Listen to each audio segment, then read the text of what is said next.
Hey there, folks. Welcome to our cozy nook of tales and adventures. Today, like every episode, we're unlocking the doors of imagination to explore new worlds, meet fascinating characters, and experience unique emotions. I promise to take you on an unforgettable journey through the power of words. So, get comfy, grab your favorite drink, snuggle into that perfect spot, and get ready to lose yourself in a new story. Leave the outside world behind for a while and dive with me into the depths of storytelling. If you enjoy our content and want to support the channel, consider hitting that subscribe button and giving the video a thumbs up. Now, without further ado, let's dive into today's story. The Grand Hall of Unity sparkled with 1,000 magical lights, their glow reflecting off the polished marble floors where elves and dwarves gathered for the millennial harmony ritual. Banners of gold and silver hung from soaring archways, while crystalline fountains played ancient melodies that merged dwarven rhythms with elven harmonies. At the center of it all stood the pedestal of ages, where the crown of harmony should have rested, except it was gone. The absence hit Thalia Moonweaver like a physical blow. She had been stationed in the shadows of a nearby column, her silver armor concealed beneath a darkness spell when the theft occurred. As a former paladin of the Twilight Guard, she knew the crown's true significance better than most. Without it, the ancient bonds between the kingdoms would unravel, and with them, the seals that kept something far worse at bay. The hall erupted into chaos as both delegations realized what had happened. Accusations flew faster than arrows, centuries of barely contained mistrust bubbling to the surface. Lord Silverleaf of the Elven Conclave pointed a trembling finger at the dwarven delegation. "Your people have always coveted the crown's power." "Bah!" thundered King Ironbeard, his massive warhammer crackling with runic energy. "Rich words from those who'd sell their own mothers for a taste of forbidden magic." Only Thalia noticed the small figure slipping away through a side door, a shadow that moved with too much purpose to be just another panicked guest. Without hesitation, she followed, her boots silent on the marble floors thanks to years of training in the arts of stealth. The chase led her through twisting corridors and finally into the ancient catacombs beneath the hall. Here, the foundations of the great building revealed their true nature. Massive blocks carved with runes that pulsed with containment magic, laid by the first builders of both races. As she rounded a corner, she nearly collided with another pursuer, a stocky dwarf whose elaborate braids and leather armor marked him as no ordinary guest. Drugan Ironfist, he introduced himself with a quick bow, never taking his eyes off the passage ahead. Master Treasure Hunter, and at the moment, someone who'd very much like to prevent a war. "Thalia Moonweaver," she replied tersely. Former paladin and currently thinking we're both following the same thief. A crash echoed from deeper in the catacombs, followed by a string of curses in an ancient tongue that made Thalia's blood run cold. She knew that language. It was the same that filled the forbidden texts in the Twilight Guard's secret library. "The thief knows the old speech," she whispered. "This is worse than we thought." Together, they pressed forward, their unlikely alliance born of necessity. Drugan proved surprisingly stealthy for a dwarf, and Thalia found herself grateful for his presence as they descended deeper into the earth. The catacombs grew older, the architecture shifting from refined masonry to rough-hewn tunnels that predated both their civilizations. They found the thief in a circular chamber deep beneath the foundations. Braziers of green fire cast an eerie light over walls covered in writings that seemed to crawl and shift when viewed directly. The crown of harmony floated above an obsidian altar, its golden surface now marred by dark veins that pulsed like corrupt blood vessels. The thief turned to face them, and Thalia's heart nearly stopped. Beneath the hood was a face she knew well, Lord Commander Dawnforge of the Twilight Guard itself, her former mentor and the man who had stripped her of her rank when she'd questioned the guard's increasingly secretive practices. "Oh, Thalia," he said, his voice carrying echoes of something ancient and wrong. Still trying to play the hero? And with a dwarf ally, no less. How appropriately symbolic. The crown is a key. Thalia realized aloud, pieces of a puzzle finally falling into place. Not a symbol of unity, but a literal key to a prison. Dawnforge smiled, and his teeth seemed too sharp. Very good. The crown was never meant to unite our peoples. That was just a convenient fiction. It was meant to maintain the seals on something far older than elves or dwarves. Something that offered me power beyond your imagining. The writings in the Forbidden Archive. Thalia breathed. They weren't warnings about division between our races. They were warnings about it. The chamber trembled as Dawnforge began to chant, the crown's corruption spreading faster. But before either Thalia or Drugan could move, another voice joined the chorus, a deep dwarven battle song that made the very stones resonate. Drugan had pulled out a small silver hammer, its head inscribed with runes that blazed with blue fire. My father was a keeper of old lore, he said, grinning at Thalia's surprised look. And that crown was crafted in a dwarven forge, no matter what the elven histories claim. Its corruption can be undone by the right smith's song. Understanding flooded Thalia's mind. She raised her hands, calling upon the holy light that had once been her strength. Though stripped of her rank, her connection to the divine remained pure. As Drugan's song grew stronger, she wove harmonies of purifying light through it, creating something new, a fusion of dwarven craft and elven grace. Dawnforge snarled, his form shifting and writhing as the thing inside him responded to their song. But the crown's darkness was already beginning to recede, the corruption burning away under the combined assault of light and forge song. In the end, it wasn't blade or spell that won the day, but harmony itself, the very thing the crown had been meant to protect. As the last notes of their shared song faded, the crown blazed with renewed purpose, and Dawnforge collapsed, the ancient entity within him shrieking as it was dragged back into its prison. In the silence that followed, Drugan carefully lifted the crown. Well, he said, studying its restored surface, I suppose we should return this before they start a war up there. We'll need to tell them the truth, Thalia said. About everything. The real purpose of the crown, the entity it imprisons, all of it. Truth? Drugan raised an eyebrow. That's not usually my specialty, but I suppose some treasures are worth more than gold. Together, they made their way back to the Grand Hall, where chaos had turned to armed standoff. The sight of a dwarf and an elf emerging from the depths, bearing the crown between them, struck the gathered dignitaries silent. As Thalia and Drugan explained what had truly happened and what had almost been unleashed, ancient rivalries began to fade in the face of a shared heritage and a shared duty. The crown of harmony was restored to its pedestal, but now it was watched with new understanding. It was no longer just a symbol of unity between races, but a reminder of why that unity had been necessary in the first place. And if an ex-paladin and a treasure hunter happened to form an ongoing partnership to guard against future threats to that unity, well, stranger things had happened in the long histories of both their peoples. Story 2. High above the world, where clouds wove between gleaming spires of marble and moonstone, the city of Celesta floated like a dream made manifest.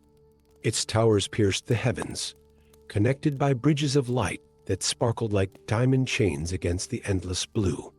But on this morning, as Aldrich Vale stood at the edge of the Archmage's balcony, he felt the first tremor, subtle, yet unmistakable. The ancient magic was failing.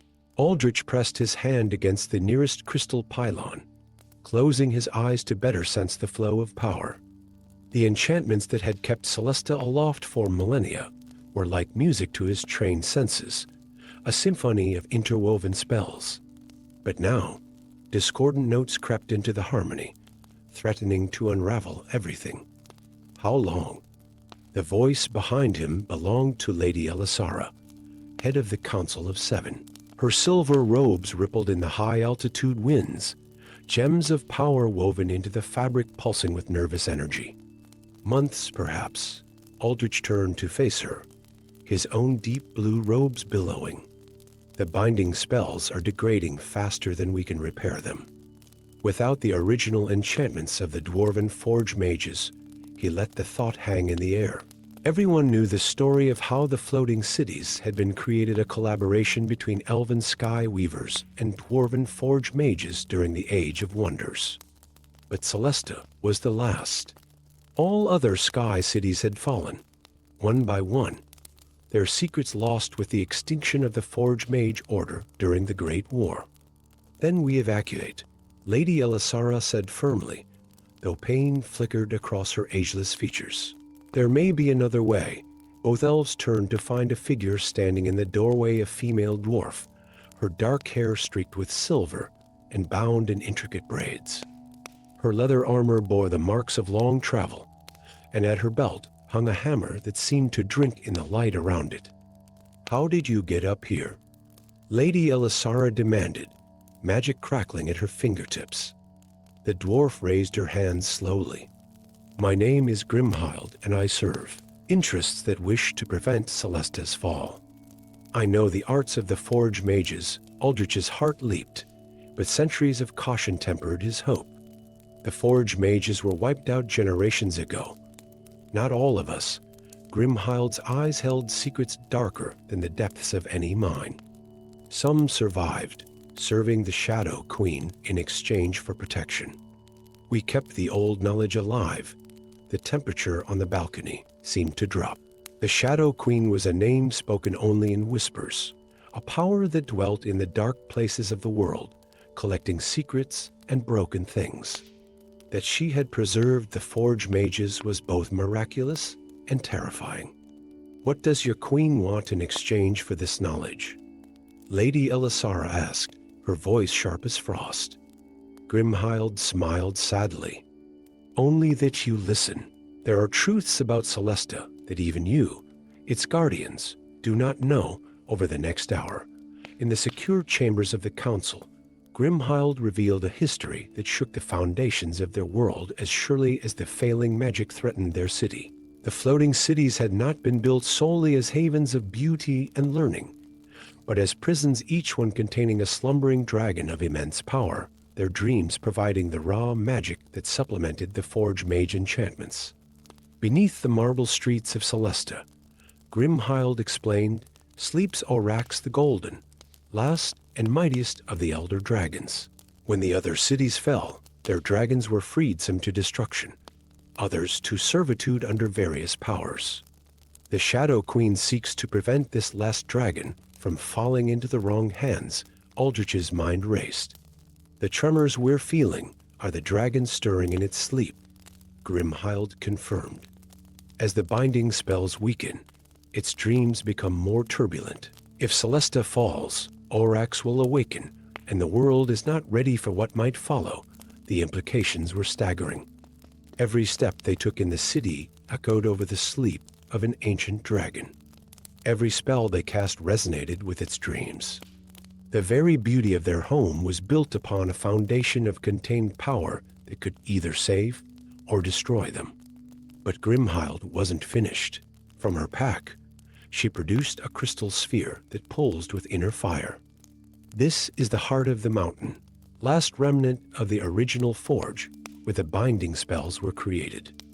With it, and the knowledge I possess, we can reinforce the failing enchantments. At what cost?" Lady Elisara demanded. "We must wake the dragon briefly and carefully to renew its bonds willingly. Forced containment is failing. Only willing participation will last." The chamber erupted in protests and arguments, but Aldrich barely heard them. His attention was fixed on the subtle tremors that ran through the city with increasing frequency. They didn't have the luxury of denial or debate. "Show me," he said simply, cutting through the chaos.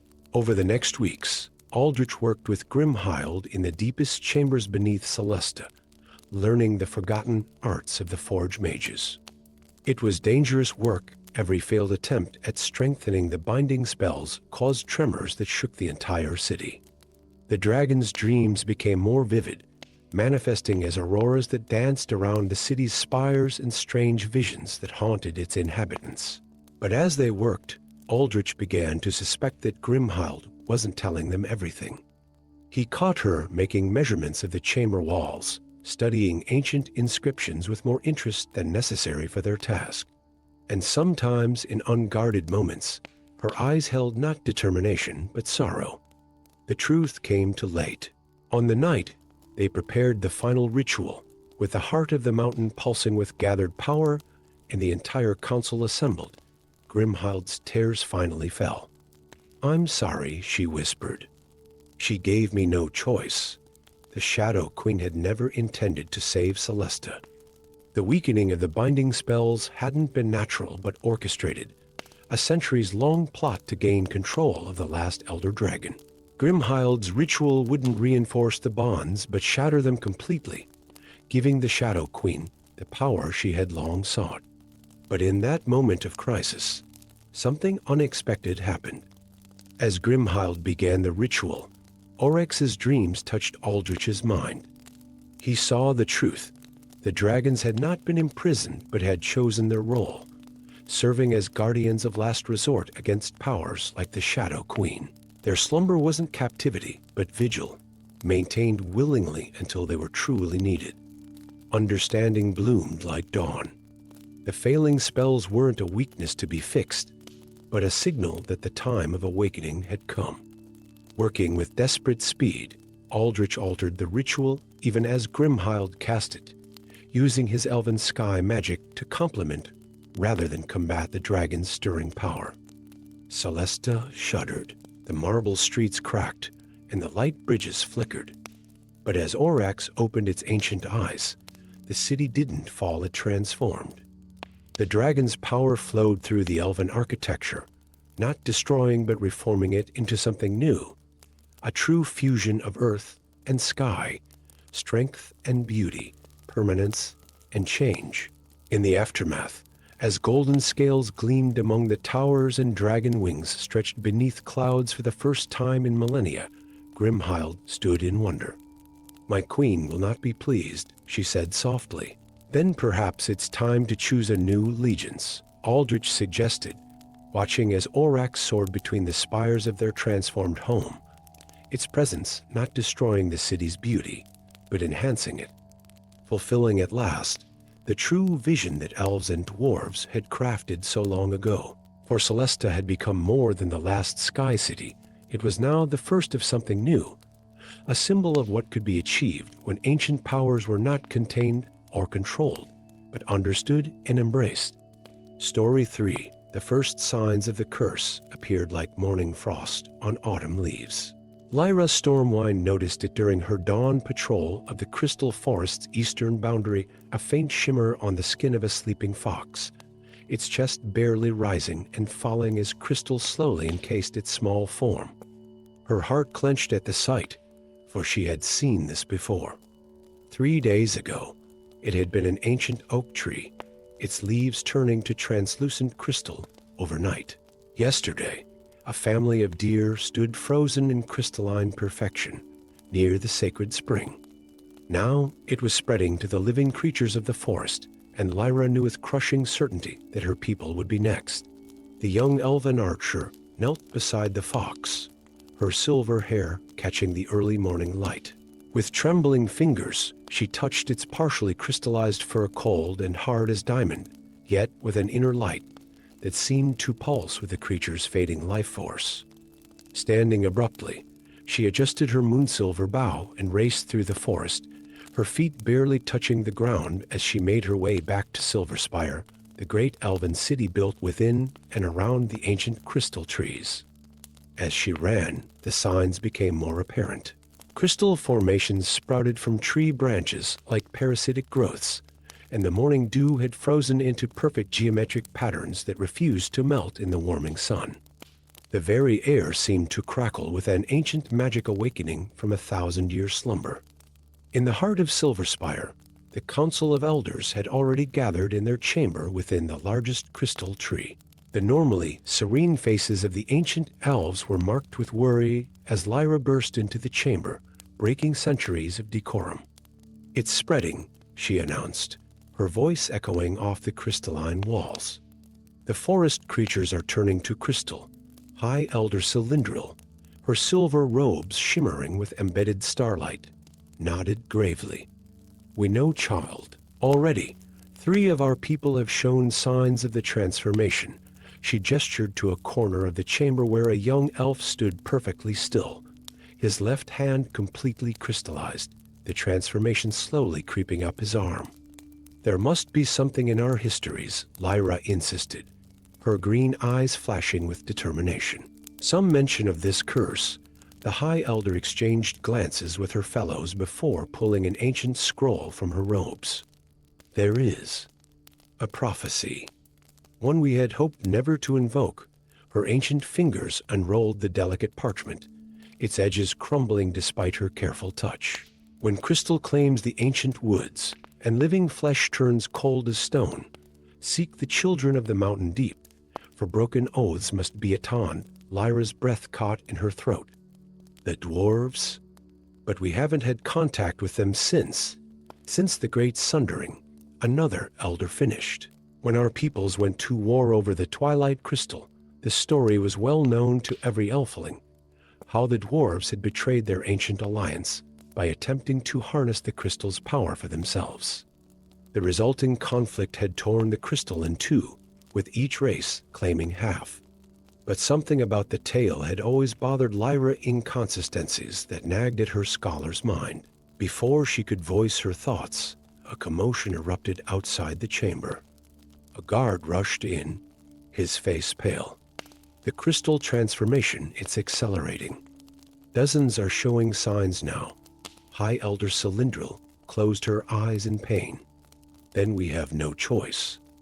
Lyra Stormwind, you are our finest archer and most accomplished scholar of the old histories. You must journey to the Iron Mountains and seek help from the dwarves, but they're our enemies," protested one of the younger council members. "Perhaps that is precisely why this is happening," Lyra said quietly, pieces of a puzzle falling into place in her mind. What if the crystal's division was never meant to be permanent? What if it's not just a source of power, but a symbol of something more? The High Elder's eyes sparkled with approval. "Go to the Iron Mountains, Lyra. Find a way to bring our peoples together again. But be warned, the obsidian dragons that guard the ancient boundaries stir in their sleep. If they wake to find the crystal still divided." She didn't need to finish the thought. Everyone knew the legends of the obsidian dragons, the ancient guardians who had gone into slumber only after the elves and dwarves had first united in peace. Lyra bowed deeply and turned to leave, but the High Elder's voice stopped her. "Take this." She handed Lyra half of an ornate crystal, its surface clouded and dark. Perhaps its mate still exists among the dwarves. Within the hour, Lyra had gathered her supplies and stood at the edge of the crystal forest. Behind her, the beautiful spires of Silver Spire rose like frozen music, now taking on an ominous cast as more and more surfaces began to crystallize. Ahead lay the vast plains that separated the forest from the Iron Mountains, their peaks barely visible on the horizon. As she took her first step on her journey, a shadow passed overhead. Looking up, Lyra's blood ran cold. High above, barely visible against the clouds, a massive dark shape moved with deliberate purpose. The obsidian dragons were awakening, and time was running out. For 3 days and nights, Lyra traveled across the plains, avoiding the main roads where she might be spotted. On the evening of the 4th day, she encountered him, Thorin Blackhammer. Though she didn't know his name at first, she only saw a dwarf sitting beside a campfire, his war hammer laying across his knees as he stared into the flames. She had her bow drawn before he could move, but he only looked up at her with eyes full of ancient sorrow.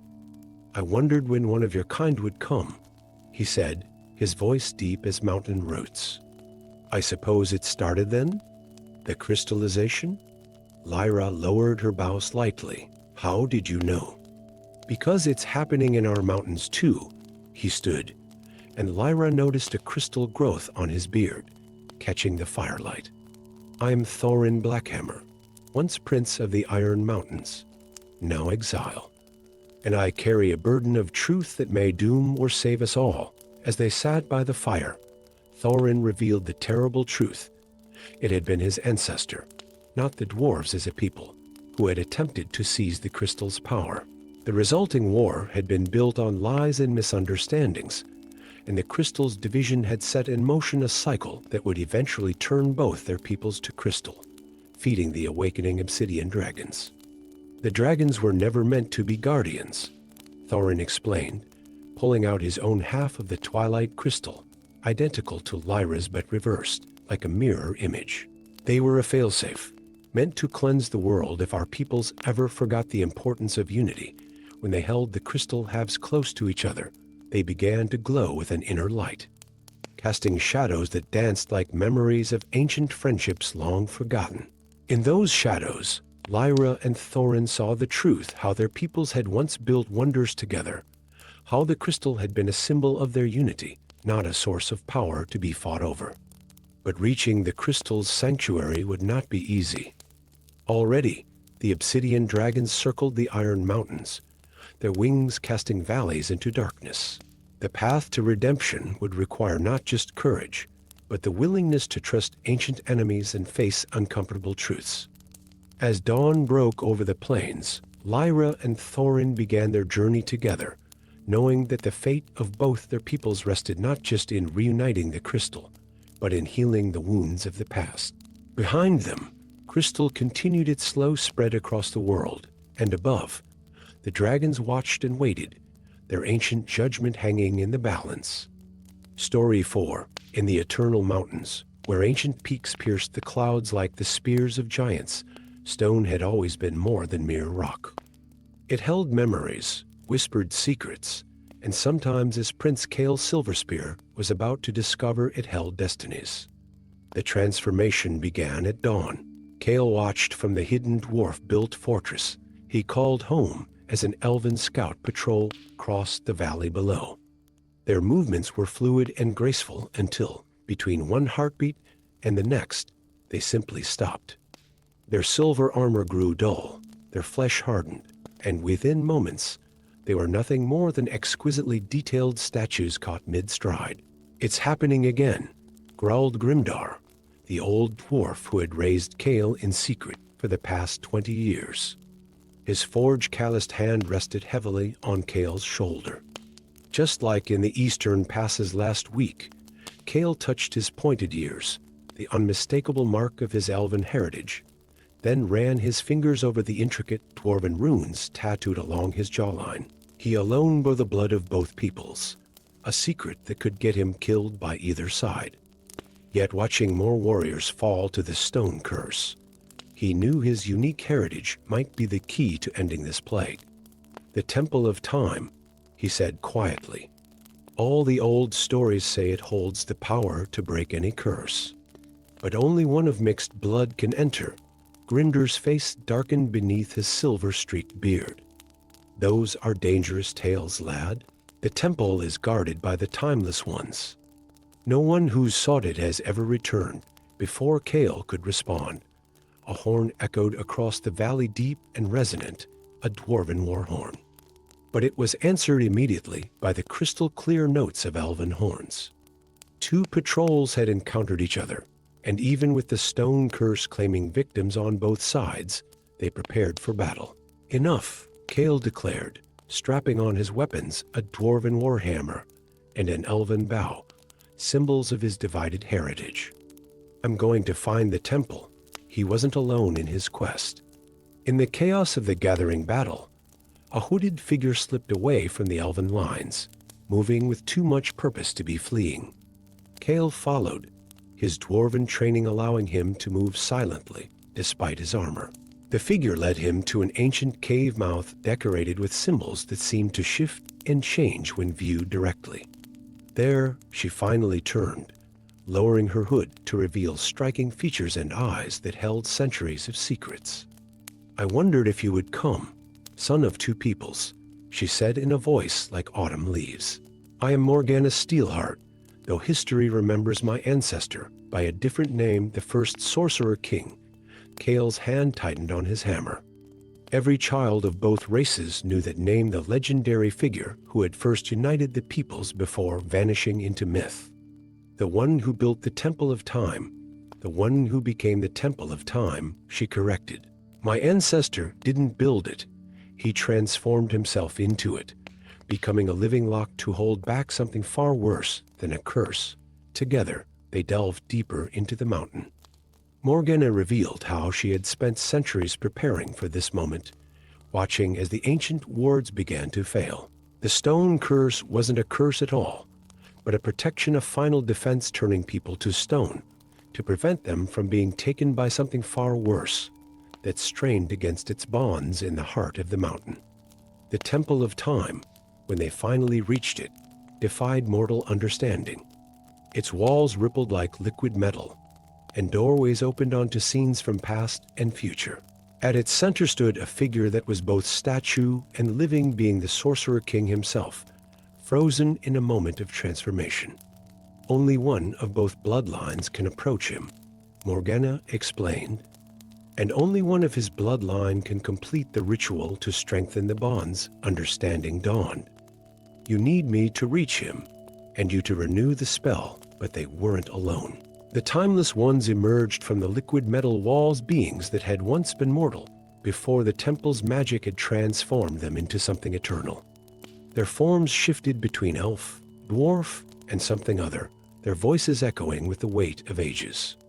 The bonds must be renewed, they intoned in unison, but the price is high. One must take the Sorcerer King's place, becoming the new lock, the new temple. Morgana stepped forward without hesitation. I have prepared for this moment for centuries. The blood of the Sorcerer King flows in my veins. I am ready. The ritual that followed bent reality itself. Kale, guided by his dual heritage, approached the frozen figure of the Sorcerer King, while Morgana began an intricate spell that drew upon both dwarven runes and elven high magic. The Timeless Ones moved in precise patterns around them, their forms blurring until they seemed to be everywhere at once. As Kale touched the Sorcerer King's stone form, visions flooded his mind. He saw the truth, how an ancient evil had nearly devoured both races, how the first union of elf and dwarf had created magic powerful enough to bind it, and how that binding had required a living lock, a consciousness powerful enough to maintain the prison for eternity. The Sorcerer King's form crumbled to dust, even as Morgana's spell reached its crescendo. She began to change, her form becoming both stone and energy, spreading outward to become one with the temple itself. The Timeless Ones bowed their heads as their first master was finally granted rest, even as their new mistress took her place in the eternal vigil. As the transformation completed, her voice echoed through the chamber one final time. Return to your peoples. Tell them the truth of our shared heritage, our shared duty. The stone curse will fade now that the bonds are renewed, but the need for unity remains. Kale emerged from the mountain to find the battle had frozen, literally, with warriors on both sides temporarily turned to stone. As the curse faded with the renewal of the temple's power, they began to return to flesh, confused and shaken by their experience. Standing before them, a prince of two peoples, bearing weapons of both cultures, Kale told them everything. The truth of the temple, the sacrifice of the Sorcerer King, and now Morgana, the real reason their peoples had first united, and the importance of maintaining that unity. The Eternal Mountains kept their secrets, but they also kept their guardians. The Temple of Time continued its vigil, now with a new consciousness at its heart. And if sometimes, in the deep watches of the night, travelers reported seeing a beautiful woman walking the mountain paths, her form shifting between flesh and stone, well, even eternal guardians might sometimes need to remember why they keep their watch. Story 5. Deep within the heart of Irondeep, where rivers of molten metal flowed through channels carved by ancient dwarven engineers, Gormak and Vilhart stood before his masterwork forge. His calloused hands traced the runes etched into its surface, runes that had suddenly begun to glow with an ominous purple light. The dreams that had plagued him for weeks now made terrible sense. The shadows weren't just shadows anymore. The Forge Master's reverie was interrupted by the arrival of an unexpected visitor. She seemed to materialize from the steam itself, an elven woman whose silver robes bore the marks of a high enchantress. Her presence in these depths would normally have caused an uproar, but Cormac had been expecting her, though they had never met. "You've seen them too, haven't you?" Elindra Starweaver's voice carried the musical lilt of her people, but there was steel beneath the melody. "The shadows that move against the light," Cormac nodded grimly. "In my dreams, they pour through gates of twisted metal and corrupted crystal. Your magic and our craft, perverted into doorways for something that should never walk in this world." The unlikely pair had been drawn together by shared visions, nightmares of an ancient enemy, returning through portals crafted from the stolen knowledge of both their peoples. The Light Devourers, beings of pure darkness that had nearly consumed the world in ages past, were finding their way back. In the great forge chamber, Cormac unveiled his latest creation, a hammer unlike any ever forged. Its head was made of star metal, a rare ore that had fallen from the heavens, while its handle was crafted from the heartwood of an ancient tree that grew in the deepest elven forests. But it was incomplete. "The metal remembers the light of the stars it came from," he explained, "and the wood still pulses with forest magic. But they resist working together. I cannot forge them into true unity." Elindra studied the hammer with keen eyes that saw beyond the physical. "Because it needs both magics, yours and mine. The same way these portals the Devourers are creating use both our people's powers against us. Their collaboration began that day, deep in the heart of the mountain." Cormac worked the forge while Elindra wove spells of binding and harmony. Other dwarves and elves might have objected to such cooperation, but the urgency of their shared visions drove them forward. Days turned to weeks as they labored. The hammer slowly transformed under their combined efforts, but their progress was marked by setbacks. Each failure shook the forge chamber with explosions of conflicting magic, yet with each attempt, they learned more about how their different powers could work in harmony. Then the first portal opened. It appeared in the mining tunnels of level deep 7 LOTR in reality that leaked darkness like ink in water. The miners who discovered it barely escaped with their lives, speaking of shadows that took solid form and devoured every light they touched. Similar reports began arriving from the surface, of portals opening in the sacred groves of the Elves. The enemy they had foreseen was arriving ahead of schedule. "We're not ready," Cormac growled, studying the half-finished hammer that still sparked with unstable energies. The magics aren't fully bound, but Elindra's attention was elsewhere. She stood before the great forge, her eyes unfocused as she traced patterns in the air. "Look at how they're doing it," she whispered. "The portals. They're not just using our stolen knowledge. They're using our division against us. Each portal is powered by the discord between our peoples." Understanding dawned on Cormac's face. "Then we need more than just a weapon. We need to show them true unity." What followed was unprecedented in the history of both peoples. Through their combined networks of influence, Cormac and Elindra called for help. To everyone's surprise, it came. Dwarven forge masters and elven spellweavers arrived at Irondeep, drawn by the growing threat and the possibility of a solution. The great forge chamber became a place of miracle and transformation. Dwarven hammers rang out in harmony with elven spell song. Ancient secrets were shared, not stolen. The hammer on the forge became a focus for something larger, a symbol of what could be achieved when ancient rivals worked together. But the Light Devourers were not idle. As the work neared completion, they launched their attack. Portals opened throughout Irondeep, disgorging shadows that took form as twisted reflections of both races' greatest champions. The darkness began to spread, consuming everything in its path. In the forge chamber, Gormak and Elindra made their final attempt. As shadow warriors pressed against the magically barricaded doors, they combined their powers one last time. The hammer on the forge blazed with inner fire as dwarven runes merged with elven spellcraft, each strengthening the other instead of fighting for dominance. "It's done," Elindra breathed, just as the barricades began to crack. The hammer, when Gormak lifted it, felt alive in his hands. Light radiated from its surface, not the harsh glare of forge fire or the cool illumination of elven magic, but something new, something unified. The doors burst open, and shadow warriors poured into the chamber. But they faced something unprecedented. Dwarves and elves fighting as one, their movements coordinated by centuries of shared combat experience, finally acknowledged and embraced. At the center of it all, Gormak wielded the hammer, while Elindra directed its power, their actions so perfectly synchronized, they seemed to move as a single being. The hammer's light didn't just illuminate, it transformed. Each strike burned away the darkness, not by destroying it, but by transmuting it back into the natural shadows it had once been. The light devourers, faced with the very unity they had sought to prevent, found their power turning against them. One by one, the portals collapsed, their power broken by the harmony they had never expected to face.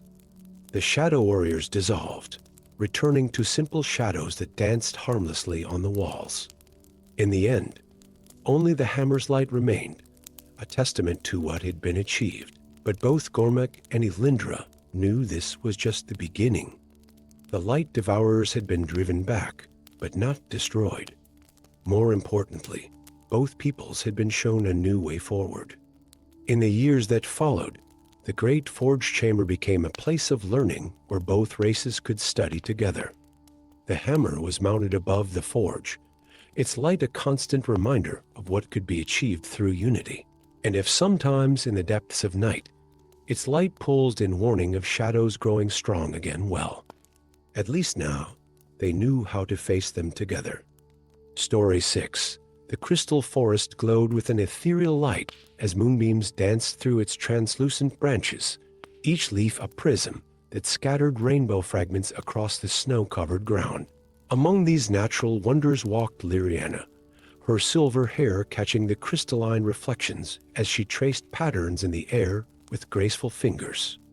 The young elf had always felt different from her kin in the luminous grove, drawn to the deeper mysteries that whispered through the ancient trees. On this night, as the aurora painted the sky in sheets of emerald and violet, Liriana discovered why. Deep within the heart of the crystal forest, where the oldest trees grew so tall, they seemed to pierce the heavens, she found a chamber she had never seen before. The entrance appeared as if carved from a single massive crystal, its surface etched with runes that seemed to pulse with an inner light. As she stepped closer, the runes began to glow brighter, responding to her presence. The air around her crackled with ancient magic, and suddenly visions flooded her mind. A magnificent ice dragon soaring above snow-capped peaks, its scales shimmering like diamonds in the sun. A battle between elves and something darker, more ancient. And finally, a ritual performed by her ancestors, the Dreamweavers, binding the dragon in an eternal slumber beneath the northern mountains. So, you have finally found your way here. Young one, the voice, deep and resonant, belonged to Thorin Frostbird, leader of the Ironheart clan of dwarves who had guarded these woods for centuries. The ancient dwarf emerged from the shadows, his white beard braided with crystals that matched those growing from the chamber walls. "What is this place?" Liriana asked, her voice barely a whisper. "This is the Chamber of Echoes, where your ancestors' greatest secret lies preserved," Thorin replied, his eyes reflecting the ghostly light of the runes. "We have waited generations for one of the Dreamweaver bloodline to return." The revelation struck Liriana like a physical blow. The Dreamweavers were supposed to be extinct. Their line ended during the Great Frost War centuries ago. Yet here stood Thorin, claiming she carried their blood. The dragon beneath the mountain stirs. Thorin continued, his voice grave. The binding spell weakens with each passing winter. Soon, Crystalwing will awaken, and with him, the power to reshape our world in ice and shadow. As Thorin spoke, more visions filled Liriana's mind. She saw the truth of the dragon's binding, not a monster imprisoned, but a guardian deceived. Crystalwing had been her ancestor, a shapeshifter of immense power who had protected the realms of both elves and dwarves. But fear and misunderstanding had led to betrayal, and the Dreamweavers had been forced to bind their own kin. The choice lies before you now, Thorin said, producing an ancient crystal key from within his robes. The dwarves have guarded this truth for centuries, waiting for one who could either strengthen the binding spell or break it. Liriana's hand trembled as she reached for the key. Why would anyone want to wake him? Because the darkness that the Dreamweavers fought still lurks in the depths of our world, Thorin replied. And perhaps what we thought was our greatest threat is actually our last hope against it. In the days that followed, Liriana and Thorin traveled north, accompanied by a small group of trusted dwarven warriors. The journey to the northern mountains was treacherous, with bitter winds that cut like knives and ice spirits that sought to lead them astray. But Liriana's newfound powers grew stronger with each passing day, as the blood of the Dreamweavers awakened within her. They reached the mountain on the eve of the winter solstice, when the barrier between dreams and reality grew thinnest. The entrance to Crystalwing's prison lay hidden within a glacier, its surface carved with the same runes Liriana had seen in the crystal forest. As she placed the crystal key into the lock, time seemed to stop. The ice around them began to sing, a haunting melody that spoke of ancient sorrows and forgotten truths. The glacier split open, revealing a vast chamber where, coiled in eternal slumber, lay Crystalwing. The dragon was beautiful beyond imagining, his scales a tapestry of ice and light, his wings folded like frozen waterfalls. But it was his dreams that called to Liriana, dreams of flight and freedom, of protecting the lands he had loved so dearly. He never betrayed us, Liriana whispered, tears freezing on her cheeks. He was protecting us from something worse, something that our ancestors couldn't understand. Thorin nodded solemnly. The question remains, will you wake him? Liriana stepped forward, placing her hand on the dragon's crystalline scales. Through their connection, she could see the truth of the ancient threat, shadows that devoured light, that sought to extinguish the magic of their world. Crystalwing had fought them once, driving them back into the void, but at a cost that had made him appear as the enemy. With trembling fingers, she began to weave the counterspell, her voice rising in an ancient song that had lain dormant in her blood for centuries. The chamber filled with light as the binding spell began to unravel, streams of magic flowing like liquid starlight around them. Crystalwing's eyes opened, orbs of pure light that fixed upon Liriana with ancient wisdom. The dragon's voice, when it came, resonated not in the air, but in their minds, carrying the weight of centuries. "My child," he said, his mental voice filled with both sorrow and joy. At last, one who sees the truth, the dragon rose, ice crackling around his massive form, but there was no malice in his movement. Instead, there was a grace that spoke of nobility and purpose. "The shadows gather once more," he continued. "Will you stand with me, as our ancestors once did, to protect these lands?" Liriana looked at Thorin, who bowed deeply to the dragon. The ancient feud between their peoples had been built on a lie, but perhaps their redemption could be built on truth. "We stand together," Liriana declared, her voice strong and clear in the crystal chamber.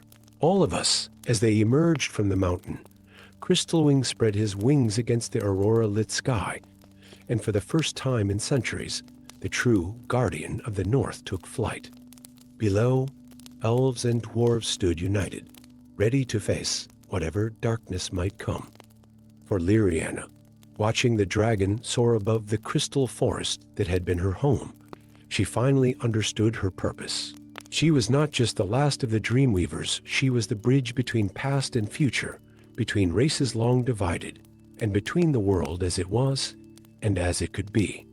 The ancient prophecies had spoken not of imprisonment, but of awakening. Not of ending a curse, but of beginning a new age. As the first snow of a new era began to fall, Lyriana smiled, knowing that sometimes the greatest magic lies not in binding, but in setting free. Story 7. Deep within the deep stone fortress, where ancient halls carved from living rock stretched for leagues beneath the mountain, King Thorgrim stood before the Well of Visions. The sacred pool's usually crystal-clear waters had turned dark as pitch, reflecting not his weathered face, but scenes of impending doom that had haunted his dreams for weeks. Black crystals, sharp as dragons' teeth and cold as a winter's night, had begun appearing in the deepest mining shafts. Each new discovery sent tremors of fear through the dwarven kingdom, for these were no ordinary minerals. They were shadow shards, crystallized remnants of an ancient evil that had nearly destroyed the world millennia ago. Thorgrim's massive hands, calloused from centuries of wielding both hammer and crown, gripped the well's stone rim. The visions showed them again. The Shadow Lords, beings of pure darkness that had ruled the world before being banished to the Shadow Realm by an alliance of dwarves and elves. But that alliance had shattered in betrayal and blood, leaving wounds that had never healed. "My king," came a voice from the chamber's entrance. Grimhild, his most trusted advisor, stepped into the ethereal blue light of the phosphorescent crystals that lined the walls. "The council awaits your decision." Thorgrim's voice echoed off the ancient stones. "How many new clusters have been found?" "3 more since morning, sire." "And they grow larger with each passing day." The king closed his eyes, feeling the weight of his crown like never before. The prophecy was clear. When shadow shards emerged from the deep, the barrier between realms would soon fail. Only the combined power of dwarf and elf magic could strengthen it. But the elves had abandoned them in the final battle against the Shadow Lords, retreating to their forest realm and leaving the dwarves to face the darkness alone. Yet now, as the shadows gathered once more, pride would have to yield to necessity. "Send word to the surface," Thorgrim commanded.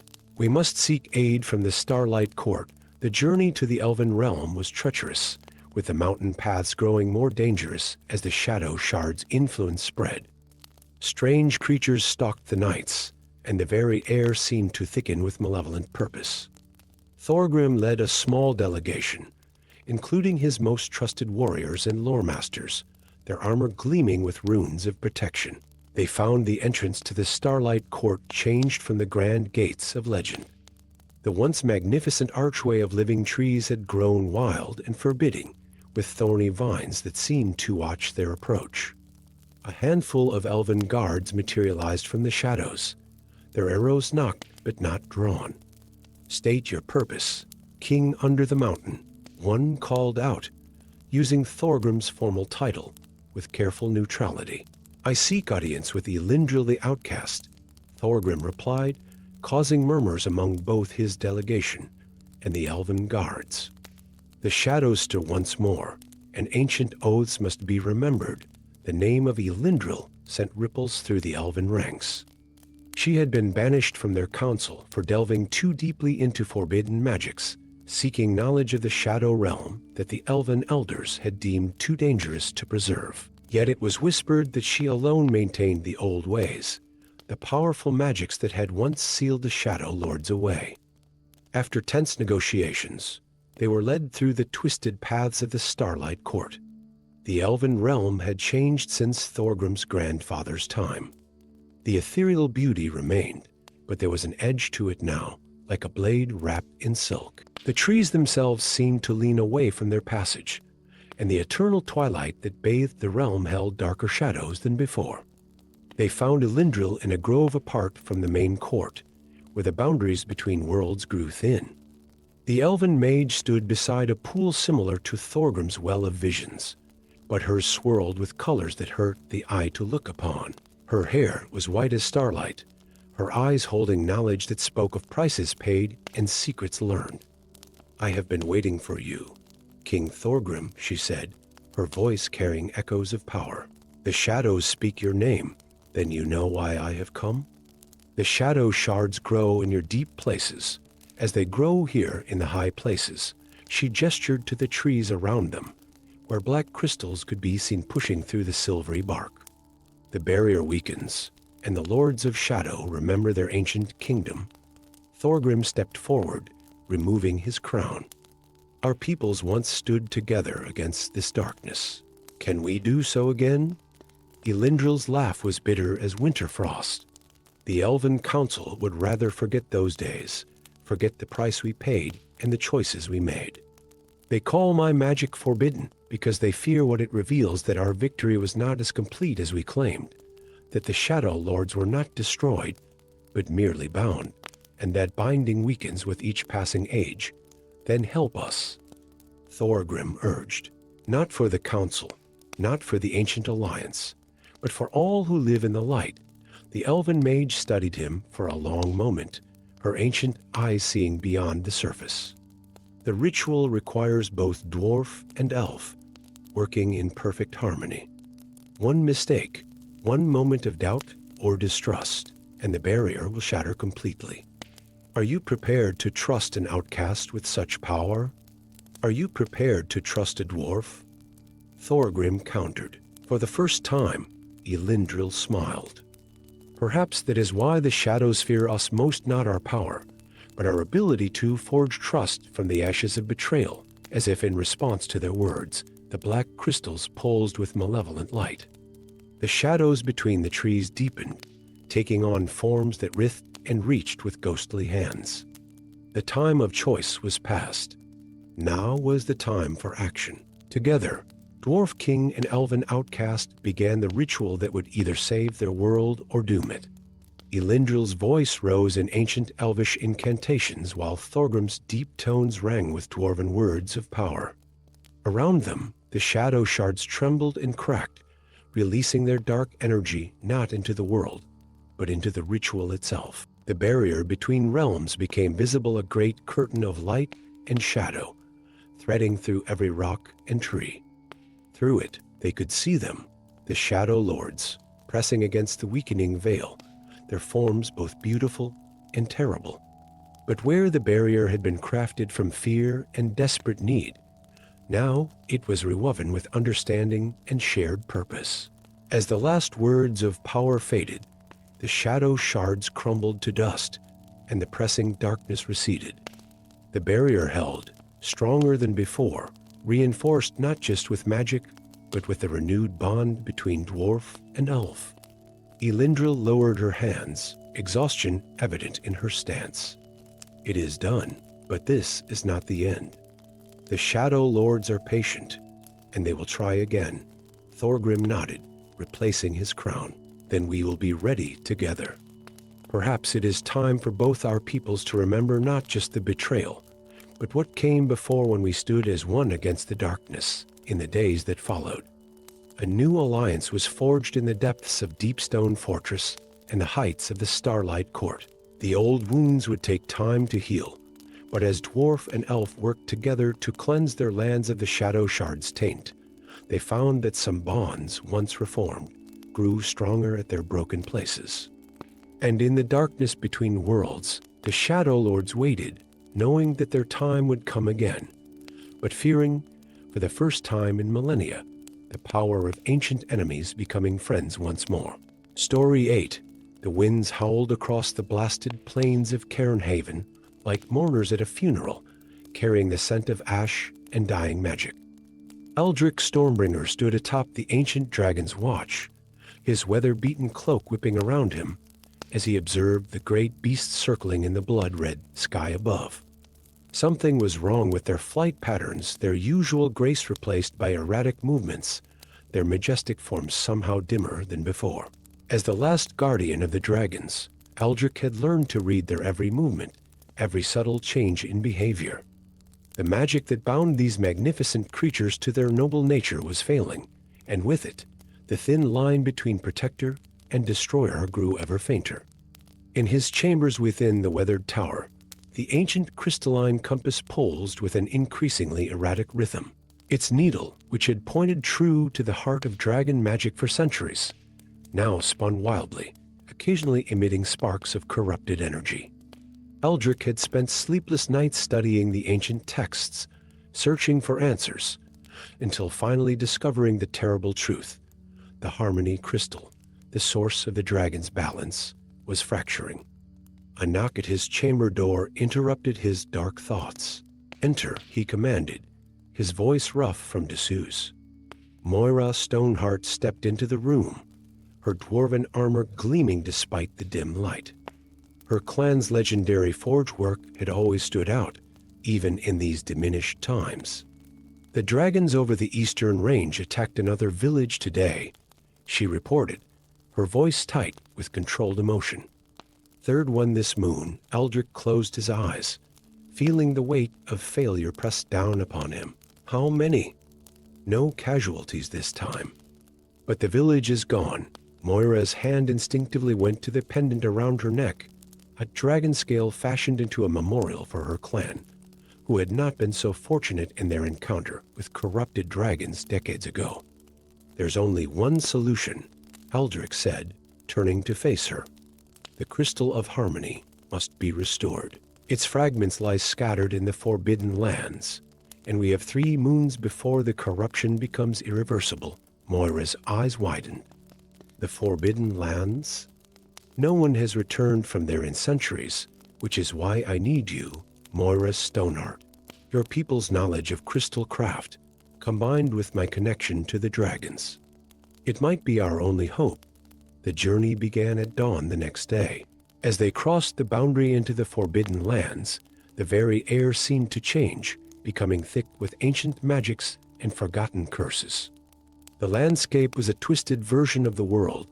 They knew forests of crystalline trees that sang mournful songs in the wind, rivers that flowed upward, and mountains that seemed to shift position when viewed from different angles. Their first trial came at the Whispering Gorge, where echo spirits sought to drive them mad with fragments of ancient truths and forgotten secrets. Moira's dwarven resilience proved invaluable, her mind anchored in the practical crafts of her people, while Eldrick used his guardian's magic to shield them from the worst of the spiritual assault. As they ventured deeper into the Forbidden Lands, Moira gradually revealed her own secret.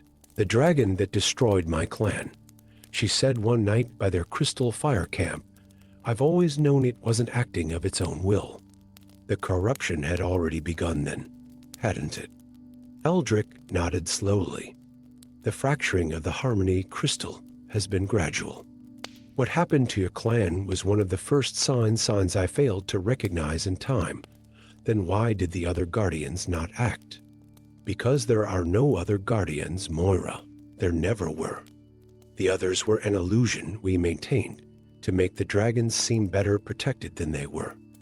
I am the last, and I am failing." The revelation hung heavy in the air between them, until Moira finally spoke again. "Then we shall not fail in this task, last guardian. My clan's death will not be in vain." They found the first fragment in the caverns of reflection, where every surface showed a different time period, and the unwary could become lost in memories not their own. The second they retrieved from the peak of Mount Impossibility, which could only be climbed by believing absolutely in the impossible. Each fragment pulsed with pure, uncorrupted dragon magic, responding to Eldrick's guardian touch and Moira's crystal craft expertise. The final fragment, however, presented their greatest challenge.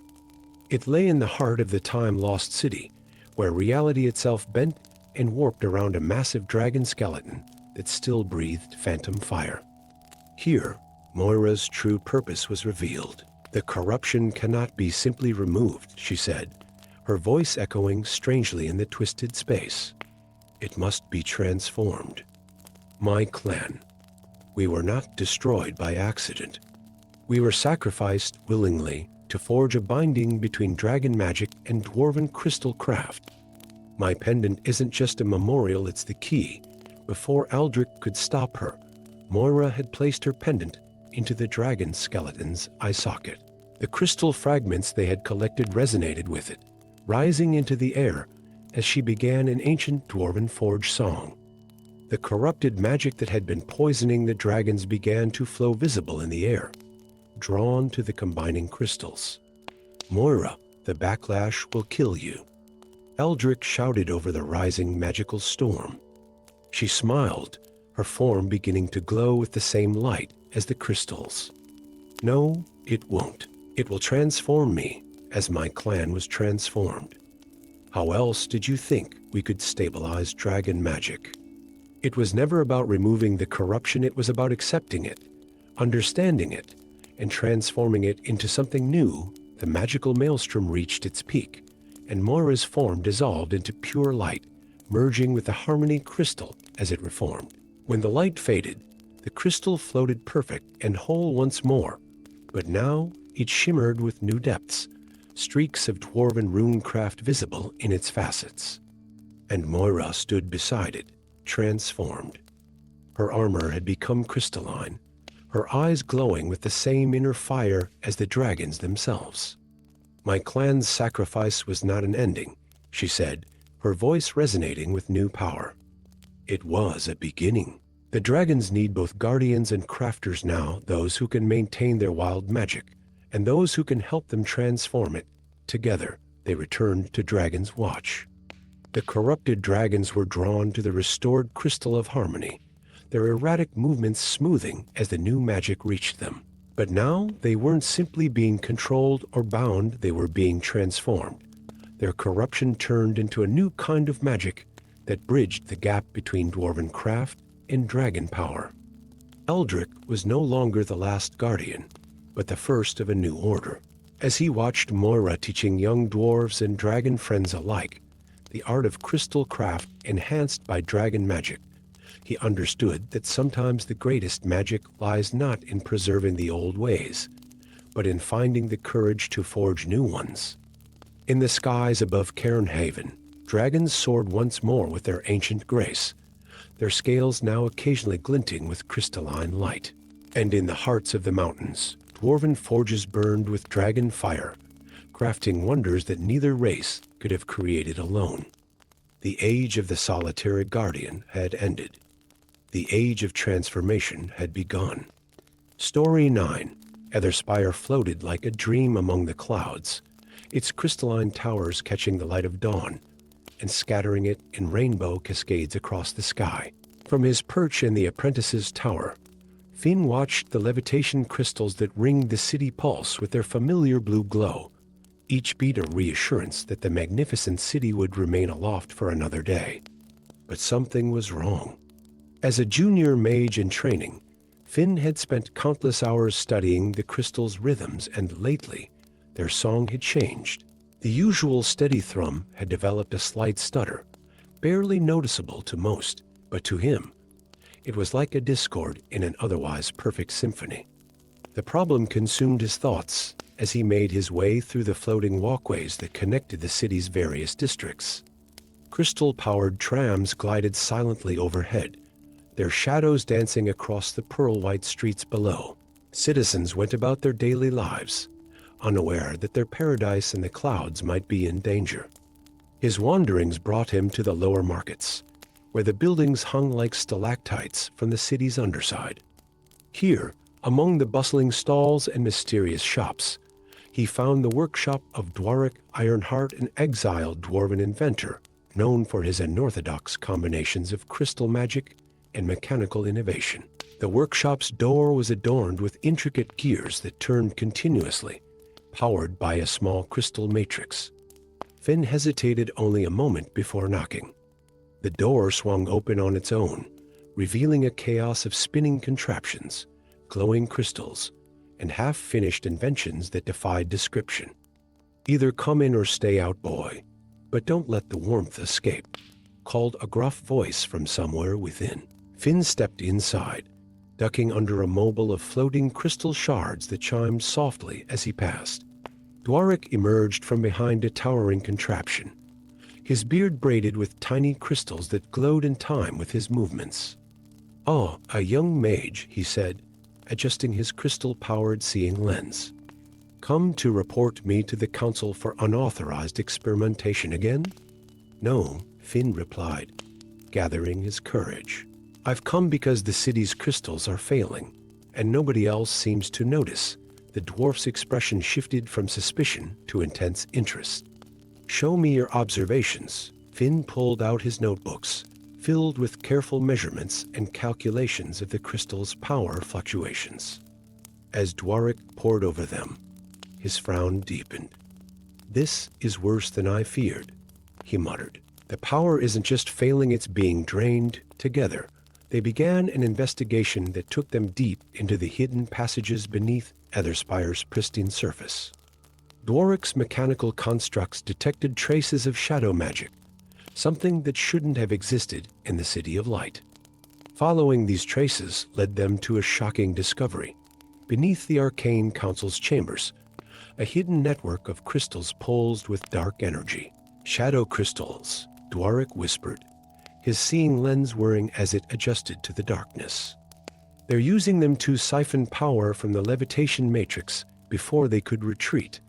A figure stepped from the shadows, tall, elegant, with eyes that seemed to absorb light rather than reflect it. A shadow elf, one of the legendary race that had vanished from the world centuries ago. "Clever apprentice," the figure said, its voice like silk over steel. "You've discovered our little secret. I am Vexther, and we are the true inheritors of crystal magic. Your floating paradise was built with knowledge stolen from our people." More shadow elves emerged from the darkness, their forms barely visible except for the void-black crystals they wore. "For centuries, we have waited in the spaces between light, gathering our strength. Now we reclaim what was taken." Finn stepped forward, his apprentice's crystal flaring with light. "You'll destroy the city. Thousands will die. Sometimes the old must fall for the new to rise," Vexther replied. "Unless," but before the shadow elf could finish, another voice rang through the chamber, one that had haunted Finn's dreams for months. "There is another way." The mysterious hooded figure from his vision stepped into reality, her form seeming to flicker between light and shadow. She pulled back her hood to reveal a face of striking beauty, neither shadow elf nor human, but something in between. "I am Aurora, the last crystal sage," she announced. "I have watched and waited, knowing this confrontation would come. The truth is, neither side holds the full knowledge of crystal magic.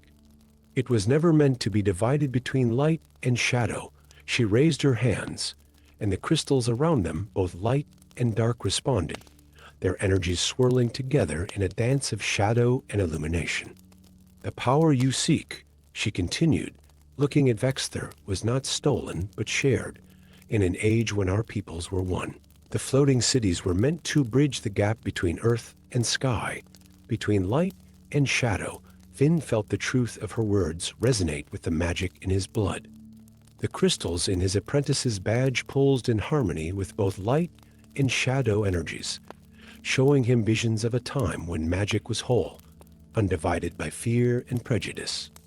"The city doesn't need to fall," Aurora explained, "but it must transform. Will you help me restore the balance?" What followed was a ritual unlike anything in the recorded histories of Etherspire.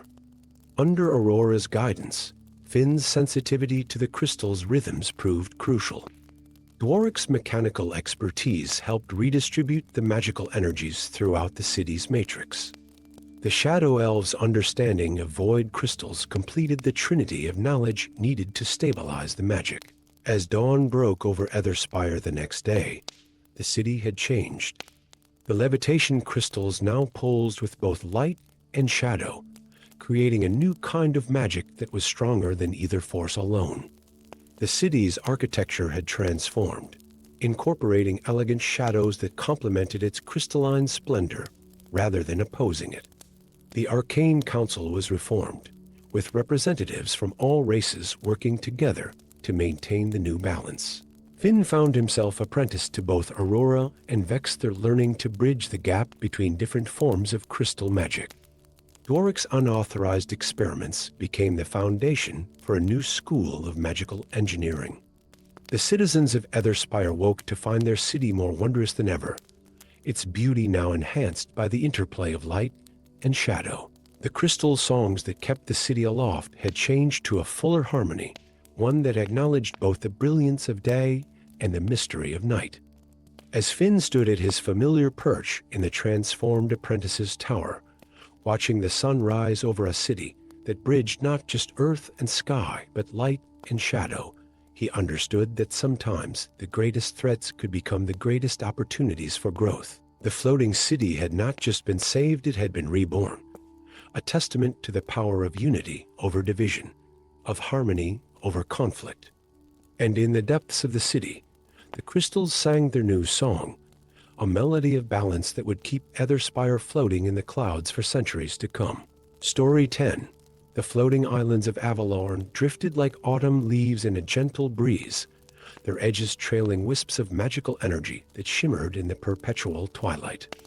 From her perch on the edge of forever, the outermost fragment of what was once a mighty continent, Seraphina watched the dance of the broken lands with eyes that held centuries of elven wisdom and grief. The ancient war that had shattered Avalorn was now more legend than history, but its consequences remained etched across the sky, 1,000 islands, each holding pieces of what was once whole, separated by gulfs of empty air and ribbons of raw magic. Yet on this day, Seraphina held something that made her heart race with both hope and trepidation: a map, its parchment seeming to shift and change like the very lands it depicted, leading to the mythical hammer of creation. Quite a view, isn't it? The gravelly voice behind her belonged to Grimlock, a dwarf whose reputation as a relic hunter was matched only by the bounty on his head in certain dwarven holds. His weathered armor bore the marks of countless adventures, and the crystal-powered grappling hook at his belt had saved him from more than one fatal fall between the fragments of Avalorn. Seraphina didn't turn. "You're late. Crossing the void streams isn't as easy as it used to be," he replied, joining her at the edge. "The magical currents are getting worse. Soon, even the sky ships won't be able to make the journey between the larger islands." She finally faced him, unrolling the map between them. Its surface rippled with enchanted ink that moved like quicksilver, showing the ever-changing positions of Avalorn's fragments. But beneath these shifting patterns, a constant mark pulsed with golden light, the resting place of the hammer. "The forge of the gods," Grimlock breathed, his eyes widening. So the legends were true. The hammer still exists, hidden in plain sight. Seraphina nodded. "On the temple island that never stops moving. But we'll need more than just the map to reach it." Their journey began at dawn, aboard a sky ship whose sails were woven from cloud silk and whose hull was strengthened with runes of binding. The crew, a mix of humans, elves, and dwarves, all with the same haunted look of those who regularly navigated the treacherous spaces between islands. As they sailed through the fractured realm, Seraphina and Grimlock pieced together ancient clues. Each island they visited held a fragment of the puzzle, a piece of lore here, a magical artifact there. In the Library of Whispers, they found scrolls speaking of the hammer's true purpose. In the crystalline caves, they discovered resonance crystals that could help them track the Temple Island's movement. But it was in the Forge Heart, a dwarven stronghold floating upside down in eternal defiance of gravity, that Grimlock's past caught up with them. The guards recognized him immediately, their crystal-powered weapons humming to life. Grimlock the Oathbreaker, the captain of the guard, spat. "You dare show your face here?" Seraphina stepped forward, but Grimlock raised a hand to stop her. "They have the right to their anger," he said quietly. "I broke my blood oath to protect the Forge secrets. But what they don't know is why." He reached into his pack and withdrew a crystal tablet covered in ancient dwarven runes. "I discovered this in the deep archives. The secrets we've guarded so jealously, they're not just ours to keep. They're part of the key to reuniting the lands. The revelation caused an uproar, but after hours of heated debate and the presentation of both the map and the tablet, the dwarven elders reached a stunning conclusion. Grimlock's betrayal had been foretold in their oldest prophecies. The breaking of oaths would be necessary to heal the greater breaking of the world. With the dwarves' reluctant blessing and additional clues from their archives, the quest continued. The Temple Island proved elusive, its path through the void following patterns so complex they seemed random. But Seraphina's elven magic, combined with Grimlock's understanding of dwarven craft and the resonance crystals, finally allowed them to predict its location. They found it in the heart of Twilight, where the magical energies that kept Avalorn's fragments afloat were at their strongest.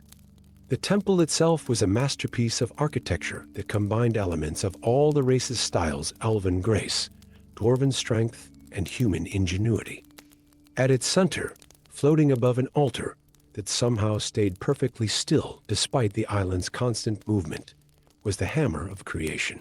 As they approached the artifact, its power became palpable, a thrumming energy that made the very air vibrate with potential.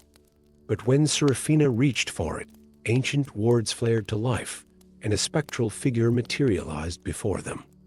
"The hammer cannot be claimed," it announced, its voice echoing with the weight of ages.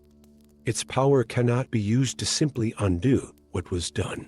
The breaking of Avalorn was not just a physical sundering, but a breaking of trust between the races. The hammer's power can only be wielded by those who understand that some breaks must remain to remind us of our failures. Seraphina and Grimlock exchanged looks. Their journey had shown them both the cost of division and the power of unlikely alliances. Every island they'd visited, every fragment of the once whole land, had developed its own unique character, its own way of adapting to the new reality. "Perhaps," Seraphina said slowly, "we've been thinking about this wrong. The hammer doesn't need to remake Avalorn as it was, but as it could be." Grimlock finished.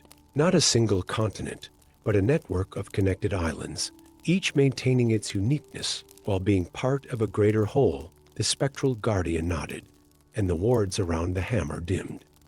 As they grasped it together, elf and dwarf, outsider and oathbreaker, its power flowed through them. But instead of forcing the islands back together, they used it to forge new connections, bridges of light and magic that allowed travel between the fragments while maintaining their separation. The broken lands of Avalorn remained broken, but now they were connected by shining paths that wound between the islands like threads of fate. The void streams were tamed, their energy channeled into powering these new bridges. Each fragment retained its unique character, but none remained truly isolated. And in the years that followed, as Seraphina and Grimlock worked to help their peoples adapt to this new reality, they understood that sometimes the greatest acts of creation come not from trying to restore what was lost, but from finding new ways to connect what remains. The hammer found a new home in a temple built at the intersection of several bridge paths, accessible to all yet owned by none. It served as a reminder that sometimes the wisest choice is not to undo the past, but to build a better future from its pieces.